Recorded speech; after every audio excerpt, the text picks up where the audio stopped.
My brother generously offered for Stephen and me to stay at his home rent-free, covering all utilities as well. As someone who manages finances for a living and with Stephen working as a mechanic, we were in a comfortable position. We lived in the house I grew up in, a property filled with family history. This house was once the hub of my father's business, and there were expectations that my brother would eventually take over. To prepare, he studied economics and even spent some time at Oxford University. After returning from his studies, he joined my father in running the business. When my parents decided to retire and move away, they handed over the business to my brother and gave me the house. Stephen and I decided to make it our home, mainly because it's in an ideal location, close to public transportation, schools, hospitals, and shops. It suited our current lifestyle perfectly and would continue to do so even after our children moved out.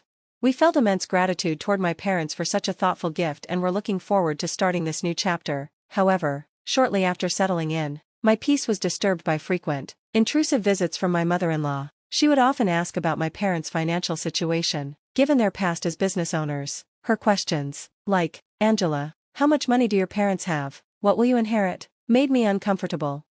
I would try to brush it off, telling her I hadn't given it much thought and that the house might be the only inheritance I'd receive, but she persisted, implying that my parents had shared their financial plans with me. Her probing seemed to stem from expectations of gaining something from their wealth, even though I had made it clear that my inheritance was likely limited to the house. Her continued questions made me uneasy, and I kept my discomfort to myself, especially since my husband, Stephen, is very close to his mother.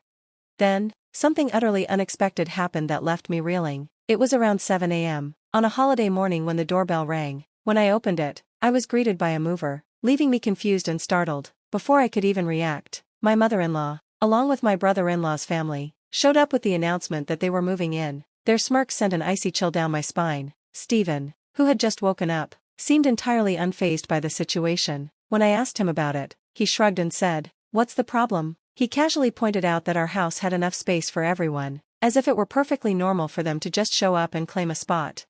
Things escalated quickly when my sister-in-law cheerfully explained that they had been invited by my brother and wouldn't need to pay for rent or utilities. She said they were looking forward to our hospitality. Meanwhile, my brother-in-law began going through the rooms, deciding which one he liked best based on the sunlight, and instructed Stephen to move our belongings to make space. It felt surreal. This was our home, but they were acting as though they owned it, opening doors, making decisions, and staking claims on rooms. My mother-in-law and sister-in-law had always been overbearing, even crossing boundaries like rifling through my bag without permission. Their behavior continued to infringe on my personal space, and I was fed up. This was the final straw. I couldn't keep quiet any longer. Standing firm, I finally said, "This is my house. Why are you acting like you own it? I've had enough. I want you all to leave." Normally, I'm calm and composed, but seeing them take over the home my parents had entrusted to me, acting as if it was theirs to control, pushed me over the edge. But instead of backing down, one of them snapped, "How dare you talk to us like that? You should be the one to leave." Then, out of nowhere, I felt a sharp sting on my cheek. At first, I couldn't comprehend what had happened. It took me a moment to realize I had been slapped. My face throbbed with pain, but it was the emotional shock that hit me hardest. In that instant, I knew I couldn't stay. I couldn't live with people who showed such blatant disrespect. I grabbed a few things and, without looking back, made the decision to leave temporarily. I found a rental apartment for the time being. It wasn't ideal, especially since it meant commuting to work, but at that moment, it felt like the only choice. Once I had settled into the rental apartment, I called my parents to explain what had happened. Even over the phone, I could feel their anger and frustration. My father, who had always been able to juggle the responsibilities of being a strict CEO and a caring father, was especially upset. I hated having to involve them in this, particularly when they were finally enjoying their retirement, but I felt I had no choice. My home, the one my parents had entrusted to me, was being overtaken, and I couldn't let that continue. As I adjusted to life in the apartment, I couldn't shake the feeling that Stephen and his family were settling in comfortably at my house. Encouraged by my brother and father's advice, I knew it was time to take action.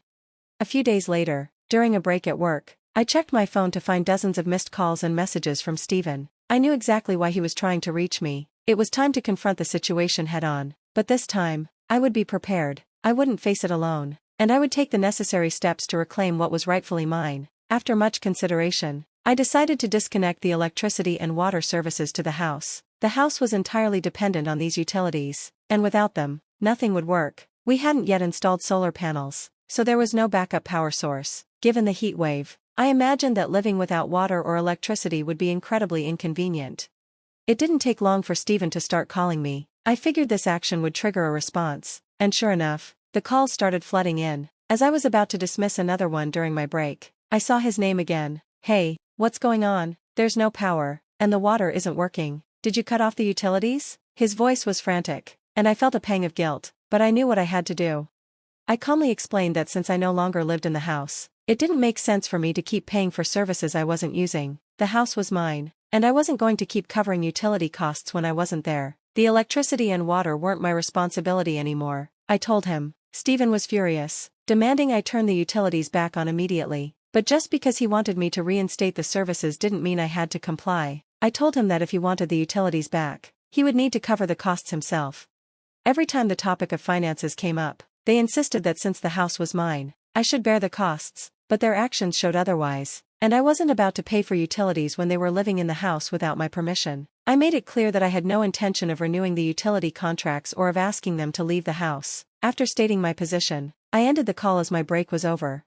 Not long after, my mother-in-law, sister-in-law, and brother-in-law all contacted me with similar complaints. Upset about the heat and the lack of water, they asked me to restore the utilities, but my decision was final. This wasn't just about the utilities, it was about setting boundaries and asserting control over my property. I firmly told them to handle the situation themselves and ended the call. I had a strong feeling they were just trying to take advantage, hoping I'd cave and they could keep living off me, but even after a week, they showed no sign of leaving. It became clear that I needed to act more decisively, so I reached out to a lawyer at my father's company. I explained the situation and asked him to send a formal notice to my husband, accusing them of trespassing. They had entered and taken over my house without permission, effectively forcing me out and treating it like their own. In the notice, I made it clear I was seriously considering legal action. This move caught my husband off guard. Surprised and anxious about the legal implications, he reached out, hoping for a way to resolve things. Knowing how much they cared about their social image, I understood that the threat of a lawsuit would cause them significant stress. They were now stuck between facing legal consequences and convincing me to let them stay. I saw right through my husband's attempts to manipulate me, but I refused to listen to his pleas or relent to his demands.